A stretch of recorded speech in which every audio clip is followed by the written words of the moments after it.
Hey there, it's Nick. And it's Leah. Real quick thing before we get going, we are doing another live show. What are we? We sure are, Leah. And do we happen to be doing it where I live? That's true. Yes, we are going to Los Angeles. Yes, for once, Leah gets to stay in the comfort of her own bed, and I will fly in for this. I'm so excited. We are very excited to bring our live show to Los Angeles. And it's going to be on April 27th, a Sunday. We're going to do it at 4 p.m., which we thought Nick and I made a whole spreadsheet on different times and days that would be perfect for our audience. And this is what we came up with. This is what we came up with, so we hope you agree. And it's going to be at Dynasty Typewriter, which looks so cool. I absolutely love this. I love performing in this venue. I love being an audience member in this venue. I love the green room in this venue. I love everything about this venue. So we're very excited. So please come join us on Sunday, April 27th at Dynasty Typewriter in Los Angeles. And you can get all the details and tickets on our website, wereraisedbywolves.com. We can't wait to see you. Yes, can't wait. Hey everybody, it's Nick Layton. And it's Leah Bonema. And we had so many great questions from you all in the wilderness. That we have a bonus episode. So here we go. And our first two questions come from Mrs. Garrison's 8th grade honors students. And I love this. I believe that Mrs. Garrison's class sent in questions before. Yes, she has. And so she asked her class to come up with different questions. And then as a class, they voted on their favorites. And she sent a bunch to us. And here are two I want to share with all of you. And what I love about all the questions that they submitted is that if I did not tell you that these came from 8th graders, you would have no idea because they are so universal. There are things that we all face and experience. And so what I really love is that it's so relatable no matter how old you are. Oh, these things happen to me all the time. And I always wonder, what do I do? Yeah, no, this first question I actually wrote down. Leah's entire existence could be boiled down to this. And so, not wrong. And you're not wrong. So the first question is, quote, I think this situation happens to a lot of people, but nobody talks about it. Let's say you were standing across from someone and they started waving at you. To be nice, you wave back and smile. But turns out that person wasn't waving at you. They were waving at the person behind you. So do you look back? Do you laugh? Do you just walk away?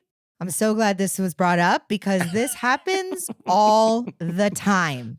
I've had this happen to me. Yeah. No, this happens to everybody. Yeah. And the problem is that it happens to you once, and then the next time you don't want to wave, and then that's the time that you actually knew the person and they were waving at you. Oh, yeah. Yeah, that's true. Yeah. And why is it so embarrassing? Because it's embarrassing. But like, what is it about it that actually, like, it's like you didn't do anything wrong. You were just you just misunderstood the situation. Like, why is it embarrassing? I don't know. I think it shouldn't be embarrassing. You're just being friendly. Yeah.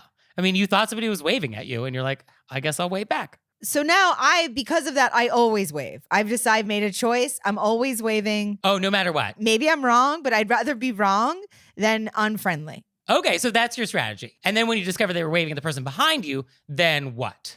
I always lean on humor and I need to get it out. Otherwise it will suffer inside of me and I'll just go home and feel mortified. So I look at the person and then at the person they wave to and I laugh and I go, I'm mortified.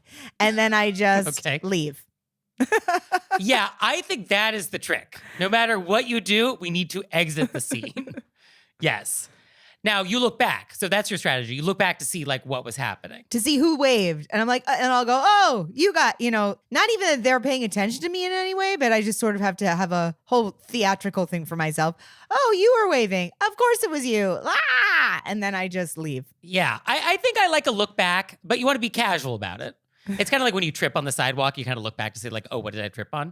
So I think it's like, oh, what was this wave about that I accidentally participated in? I think we want a little of that, but yeah, we have to then exit with dignity. Yeah, I think that we're exiting with like, oh, my bad. You know what I mean? It's like you're laughing at yourself, but like oops. No biggie. Oh, happens all the time.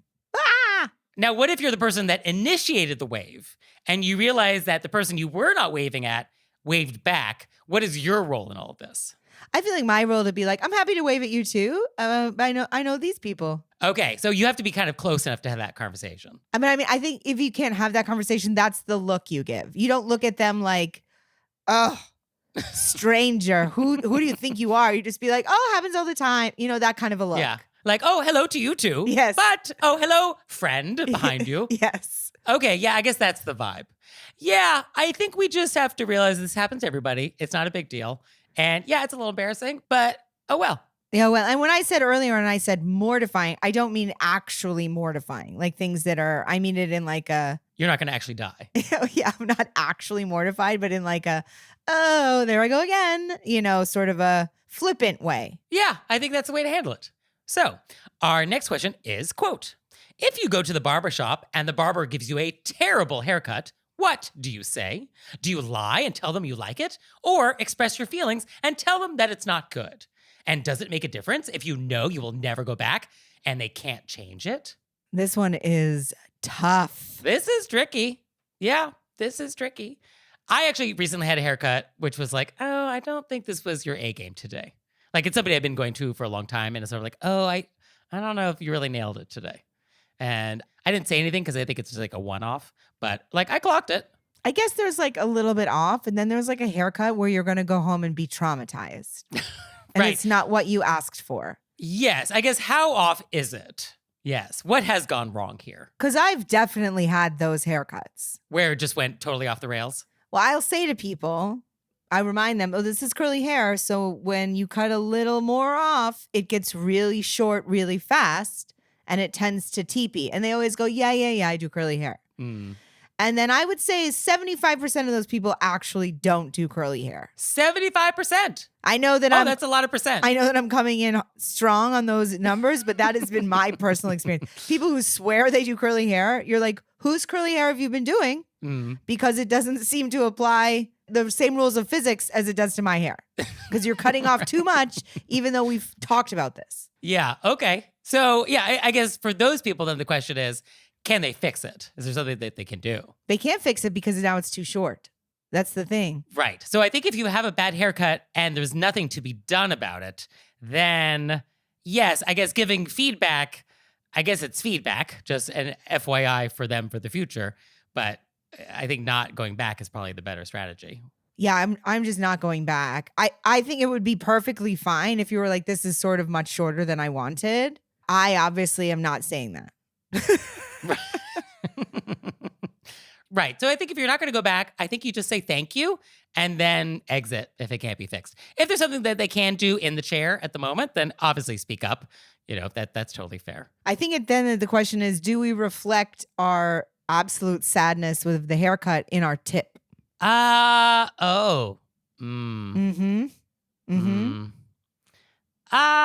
Honestly, if it were me, if I'm never going back, I think I would just like tip and then just like call it a day. I kind of feel like if they did their best and they didn't like ignore my instructions, it just wasn't what I wanted or just wasn't, the skill wasn't there, I think I would probably still tip. Me too, but I actually kind of feel sad about that. That's what we would do. Because I mean, sometimes people really mess up your hair and you feel like you weren't being listened to. Like they didn't listen, like they did what they wanted anyway. Yes. Yeah. I mean, I always feel like before we punish people with tips or not tips, I always want to like give them the benefit of the doubt or give them an opportunity to correct things before we sort of render a final judgment with our tip amount. So I guess in that instance, would you say something like, I just don't feel like you heard me and it resulted in this hair. And so therefore, this is what I'm tipping today. I'm saying this knowing that I would full well, no matter what happened, tip. Right. I would tip what I was going to tip. The question would be, would I say something like that? Hey, this isn't really what I was looking for. Thanks for giving it a go.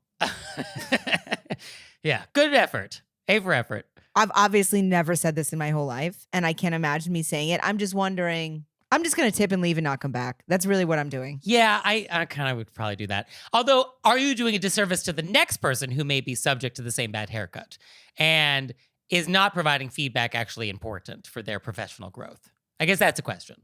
Is your feedback constructive? I don't know. Right? I guess if it is constructive and you can say it in a sort of professional, non-judgmental, sort of like calm way, which is like FYI, then I guess, because as a professional, I would want to know if I'm constantly messing up. And if nobody tells me, then I guess how would I know? So I do need some feedback. Yeah. Little shorter than I went to a person for a while who, like you're saying, one time they clearly weren't on their A game. They weren't focused. It was a little off. Right. I just shook it off. I mean, it was right. just, But then I've been to a person I'm never going back again because it was a disaster. Yeah, I don't know if we give second chances to disasters. I'm definitely not going back on a disaster, but I did just fully tip and not say anything. Just because it can't be helped. You know what I mean?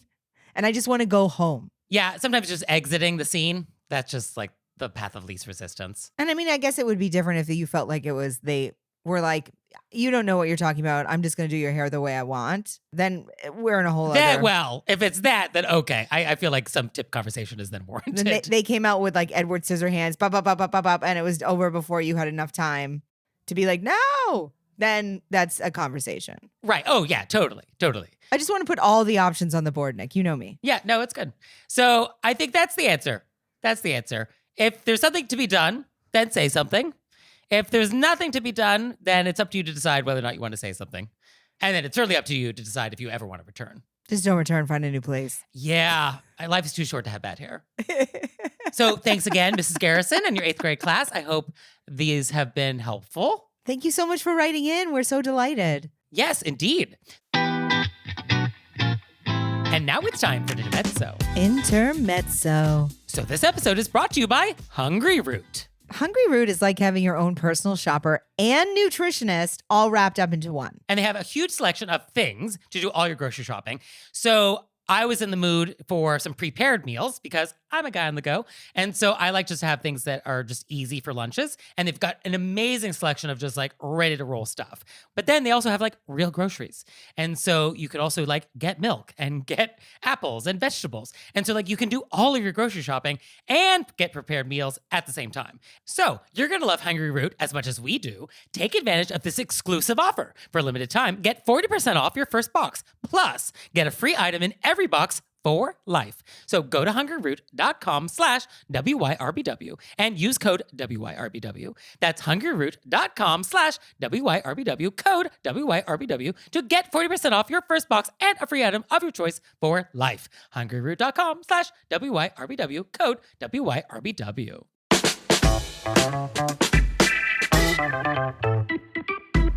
Hey, Leah. Hey, Nick. Are you excited about our live show in Los Angeles? I'm so excited. So you out there, even if you're not in Los Angeles, we have a task for you. We know you know people in Los Angeles. So please think through your Rolodex, go through your phone, check out your social media. Who do you know in the greater Southern California area who you can tell about our show and encourage them to come and see us? Yeah, it's the first time that Nick's coming to LA to do a show here. Yeah, so don't disappoint me. Nick is very serious on this. We have tasks and don't disappoint him. Whereas I'm more in the reveling in the joy. Also, biggest venue that we've been in. Help us fill it, please. Yes, help us fill the house. It is April 27th, which is a Sunday, 4 p.m. at Dynasty Typewriter. And all the details and tickets can be found on our website, wereraisedbywolves.com. Come wolves with us. Ow. Nicholas Layton. That's never going to air. You better air that. So our next question from the wider wilderness is, quote, in a grocery store, who should put up the separation barrier? The person who just added the groceries to the belt or the shopper who will be adding items after? It's so funny because I've never thought about it. I had never thought about this until we got this question, but I guess this is a concern. It'd be amazing if we had different answers. Well, what's funny with this is that I really have no feelings on it. What? Okay. Like if they put it up, cool. If not, I'm going to put it up. I always put it up.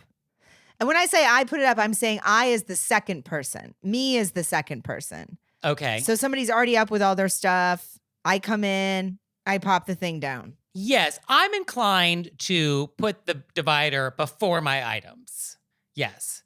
Because I think there is actually something a little provocative. If I put all my things on the belt and then I slam the divider Yes, at the end, that does feel slightly. it sends the signal a little bit, which is like, oh, no. I don't want your things getting mixed with my things. There's a little of that flavor. There is right? a little bit of that flavor. Which is like, oh, I don't want to contaminate my things with your things. I do not like your almond milk. Whereas it does not have that flavor if like I'm next up and I'm like, oh, okay, here's the start of a new cart. Yep.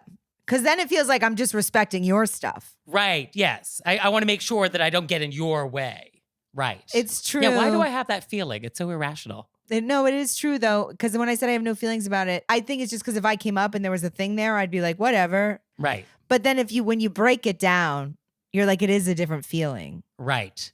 And I also, when the checker does it, sometimes that actually feels worse. There's a little shame there, which is like, oh, you're supposed to do this, customer, and you're making me do the divider for you. I don't know if I've ever been in that situation. But I mean, in truth, the person putting up the thing is probably just helping the next person so they don't have to do it. Right. I mean, it would make more sense for me to do it at the end of my cart to make it clear, like, oh, I am done. I'm this done. Is the end of things. Right. Now you begin. Right.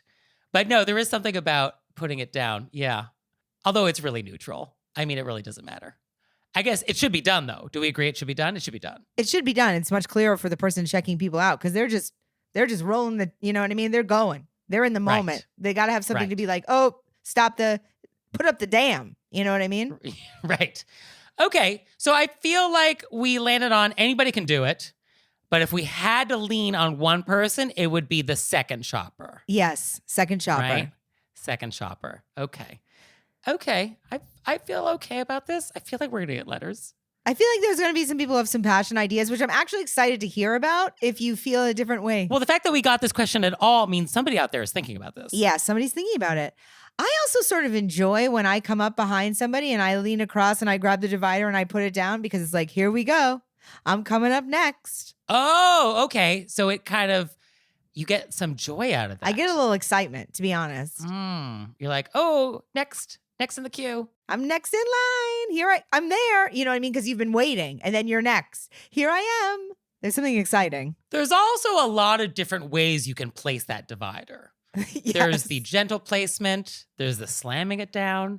I mean, there's a lot of tone available depending on what kind of day you're having and how you feel about everybody. Like, if I was in the 10 items or fewer lane and the person ahead of me clearly has more than 10 items, I could see a world, which I'm not proud of, in which I might place that divider down in a way that signals my displeasure. Right? I think I see a world in which it might not go down so gentle. I can see you putting it down rough and then sort of doing a 1, 2, 3, 4, 5, 6, 7, 8, 9, 10, 12. Counting like 1 + 2 + 2 + 1, like that scene in Clue. Yeah. Okay. So I think there is a world in which I might get a little passive aggressive with that, which I'm not proud of, but I have it in me.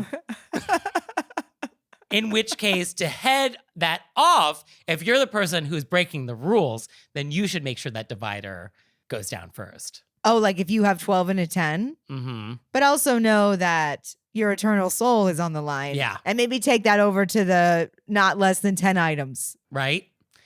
And I just flashed, is there a signal that's set if I actually put 2 dividers? Like you put a divider down and then I add another divider? If I see somebody do that. That would be interesting. Say I'm the third person in line and I see that happen. I'm going to think those 2 people have history. It went bad. Oh, well, of course. And the person who put the second divider up is like extra, like, no. Yeah, that's not good history. No good history comes from 2 dividers back to back. I want to know the backstory on that, you know? Yeah, I would ask. I was like, oh, 2 dividers. Tell me more. What happened? Right. How are things? Okay, so I feel like we really covered a lot of ground with this. I think we went in. So our next question is, quote, is this bonkers or are there different rules for family? A cousin of mine and her husband, both in their 60s, who live in a different state as my uncle, he's close to 90, called my uncle and let him know that they would be visiting his home that he shares with his daughter for a visit in 2 hours. They had another house guest and a friend who rents the casita that is part of their home. When the cousin and her husband arrived, my uncle asked how long they would be able to stay, and they said, oh, maybe till next week. He let them know that he was actually leaving town a few days later at 10 a.m., and that would be the extent of the time they could stay.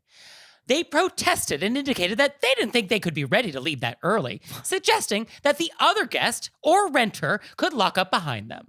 Is this bonkers to call someone 2 hours before your arrival and expect them to host you for as long as you decide to stay?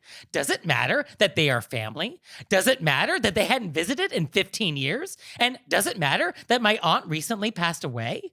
My uncle's daughter, who's also my cousin, was livid and quite upset for them to be so rude. But my uncle said, they're family. Thoughts? Straight off the top, it's bonkers. It is a huge bonkers. So many things are bonkers. Yeah. It gets more bonkers in the list of all the things. Yeah. I'm very sorry about your aunt. Very sorry about the loss here, yes. And that definitely makes it even worse. Yes, that does not make things better. No, at all. And the idea that they haven't been there in 15 years? Noteworthy detail. But no, let's just start with the 2 hours. Let's just start with the 2 hour notice. Let's start at the beginning. So, I mean, that is not enough notice for a house guest. It just isn't. And it doesn't matter who you are. I mean, Leah, if you called me and be like, I'm going to be in New York in 2 hours and I need a place to crash. Okay, of course I'm going to say yes, because you better have a really good story.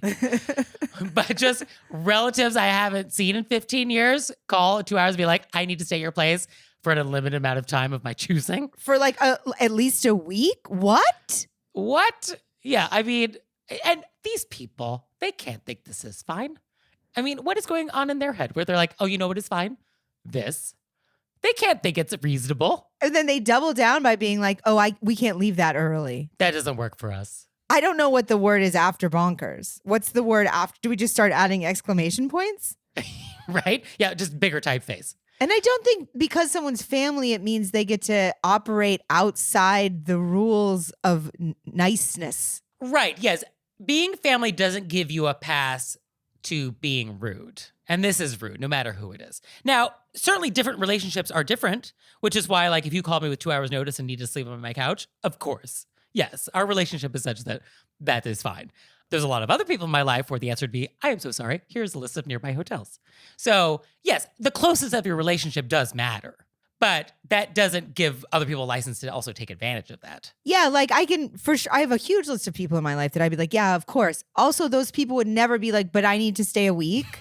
Right. It would be like an emergency, like something came up and they were like, hey, can I crash there? And you're like, no problem. Right. Yeah, exactly. Which is different. Yes. So right there, that's a problem. And family does not give you a license to be rude. Now, I will say there is a phenomenon where I think some people do feel like they can let their etiquette guards down around family and close friends, and they do things that are actually rude that they would never do to other people in their lives, people that are not as close. And so there is this weird thing where some people do actually act rude to the people they're closest to, and that's not great. But this does happen. This is just like a whole other level. Like we obviously have different relationships with close family than but this is not close family. They haven't seen these people in 15 years. They're not in any way being empathetic that this person's wife just died. No, and I'm not mother, getting that the at cousin's mother. There's nothing about so I mean, is this family or is this someone who's like, hey, we have relatives in common? Yeah, I know about a free Airbnb in this town. Yeah, so I'm going to stay here for clearly a vacation that was planned in advance, and I just didn't tell you about it. Right. Yeah, just spring it on me at the last minute. I don't know why I have to accommodate that. 2 hours? Also, if they live in a different state, do they live in a different state? Yes. They must have been already on the road. They live in a different state. They pulled over at like a Wendy's and made a phone call. They were at the Buc-ee's and they called from the Buc-ee's. And if you call from a Buc-ee's, you better be bringing me a present from Buc-ee's. Let me tell you that. You want to stay in my house. Yeah, no, they're at Anderson's Pea Soup right now. Yeah, they Don't definitely... bring me pea soup. Do not bring me pea soup. Have you ever been to Anderson's? No, I see the sign all the time. I dislike peas with an intensity. I don't know if there's anything physical, like, there are ideas in the world that I dislike more than peas, but something physical, I don't know if there's anything I dislike as much as peas. Really? Oh, we're going to have to explore this further. Audience, if you're not familiar, Anderson's Pea Soup is a place and they sell pea soup, among other things. And it's on I-5 between Los Angeles and, Northern California, Oregon, Seattle. So it's on Interstate 5. There's a place called Anderson's Pea Soup, and there are signs for hundreds of miles, which is like, 400 miles, Anderson's Pea Soup. And so by the time you get to Anderson's Pea Soup, you're like, well, I guess we got to get the pea soup. So it's very clever. But I guess you have never been tempted because it's pea soup. I was to be tempted, it would be by their signs, but the dislike is so visceral for me. It cannot be overcome. Okay. I mean, that's fair. So what were we talking about? We were talking about people pulling over and making a call. Oh, right. Actually, you know what? I lost the thread there. You know what I dislike almost as much as pea soup, Nick? People giving you 2 hours notice. People giving you 2 hours notice, telling you how long they're going to stay and having no empathy for all the things you're going through in your life. Yeah, rude. So I love that the uncle is being very nice about He's it. so nice. And I do like this feeling of like, they're family. Let's cut them some slack. And it's his house. And if he wants to do that, then I guess, okay. I mean, I guess we can't tell him no. And he can do with his guest room as he wishes. And my hope is that he did set a boundary, which is like, I'm leaving town in a couple days. And so I would like you to be gone when I'm gone. So hopefully he can just toe the line there. Because it is not unreasonable to want house guests out of your house and not overstay if you're not home. I mean, we're so far past reasonable. It's definitely reasonable to be like, you can't be here when I'm not here, especially when I didn't plan in advance because you never asked me. Yeah, all of those things. Now, one interesting thing here is that I guess the uncle's daughter also lives in the house, right? Yes. So I feel like I think, has some input here. Like, does she want these people just showing up in 2 hours and then staying forever? No, our letter writer said that she's very angry. Yeah. So yeah, I kind of understand that. I absolutely. Yeah. Also, it's her mother that passed away. Yes. And then you just have somebody showing up at your house?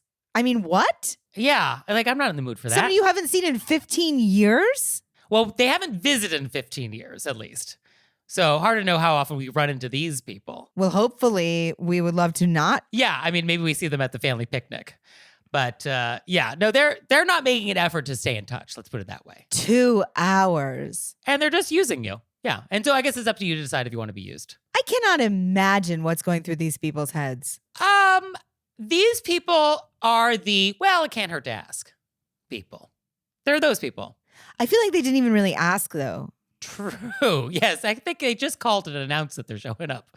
Right. Yeah. There was no request here. And then they doubled down to be like, oh, no, I'm going to stay past when you said it was okay, even though I'm already way out of line. Yeah. So set some boundaries. Stick to them. You're not being rude here. I'm just going to go with the bonkers with 3 exclamation points. And it's the red ones that you can do in your emojis. Oh, I think you actually need the double exclamation mark emoji. So we're actually going to get 6. 6. We're going to get 6. Yeah, that's what that is. All right, that's our new scale of bonkersness. So speaking of features we have on our website, saidtoMyFace.com. So let us know, what is the rudest thing anybody has ever said to your face? And these are so wonderful. And we got a great one, which is, quote, "At my bridal shower, everyone was asked to share something they appreciate about me. My mother-in-law said, I don't really know her. She could have said, I love that my son loves her, or she seems nice, but no, she couldn't think of a single positive thing to say about me. Thankfully, everyone else was a little extra and said more nice things about me than I deserved. But really? So rude. I don't know her. Who is this stranger? Who is this stranger whose party I'm attending? I don't really know her. Oh, that's so rude. I mean, that's unbelievably rude. That feels sort of like Victorian. You know what I mean? I see like there's like a Very hanky and like a hat and like a long sleeve with a little thing at the end of it. What is this? A cuff? A cuff, but like I'm visualizing like a cuff with a ruffle with a hand that comes out. Yes, and that comes out with I don't really know her, and then back to her teacup. Yes. Oh, it's definitely a cutting line from a British period drama. Cutting. Yes. But oh gosh, I mean, it's so dismissive. Yes, dismissive, which is so rude. And why it's rude is that there's no way to say this and not know what you're doing. This mother-in-law absolutely knows the intent behind these words. She was just like, oh, I'm going to be hostile and I'm going to let you know it. Brutal. Oh yeah, what do you think about Leah Bonema? I don't really know her. But I'm at her house. I'm at her party. My son She is marrying my son. I don't know her. I don't really know her. So don't have an opinion yet. In that situation, I would have to be standing there while you asked, what do you think of Leah Bonema? And you're looking in my face when you say, I don't really know her. Oh, we're in a circle, opening gifts, going around. Oh, you are looking into my eyes. You're looking into my eyes as you say it. I don't really know her. Yeah. Oh. And I would think, well, you're about to know me. Oh. Let me tell you that. Oh, but you're gonna. Oh, but you're gonna. Woo! Just you wait. It's like a Jane Austen movie. Yeah. Meets John Wick. Oh, totally. Yeah. Oh, I mean, I would watch that. I would watch that. I would watch that.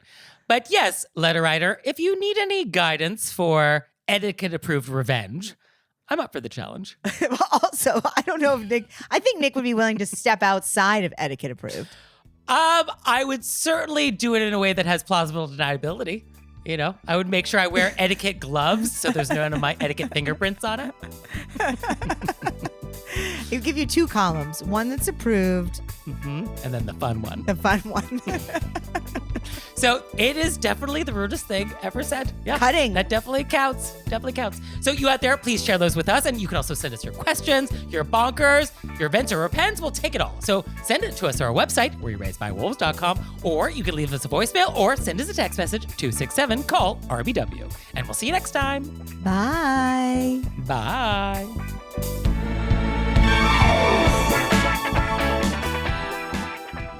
Oh, Leah, one more thing. What? Have you signed up for Patreon yet? I have. Me too. You out there, have you signed up for Patreon yet? No? Well, go to our website, wereraisedbywolves.com, click on monthly membership, check it out, because we would really appreciate it if you'd support our show. We love your support. We would. So please do that, and we'll see you next time. Bye. Bye.